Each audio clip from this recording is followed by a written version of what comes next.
Frieske boeken in verskate genres. Genoeg kar had je de planken in deze boekwinkel sjoggen. Het probleem is likwijls om de mensen aan het lezen te krijgen. Jeder gingen vrijwilligers met kroon vol boeken, zelfs bij de Dwarpendel, om boeken te verkeerpjen. Stichting Boeken van Friesland maakt die rol van promotie van het Frieske boek nou op hem nemen. De verkoop van Frieske boeken wordt er net mee bevorderen, zegt gewoon Frieske schrouwers. Maar de Sutelactie, zoals die sneu niet Lieds oerdien is, komt net waarom. Je moet je dus wel afvreden, altijd op deze manier wermat. En je moet er gewoon dan, dat willen wij, impeteer met de schrouwers van, ja, wat is nou echt effectief en financieel te behappen? Boeken bij de meesten aan hoers brengen, wordt hem dus net meer. Vooral social media maakt hem meer een rol spelen. We hebben eigen Facebook en Twitter.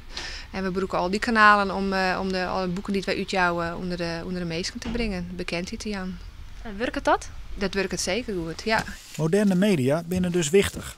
Maar je kent Frieske boeken ook op een orenwijze aan de man brengen.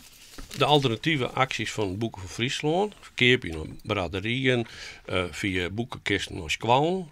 Dat levert dit jaar ongeveer zo'n €60.000 op.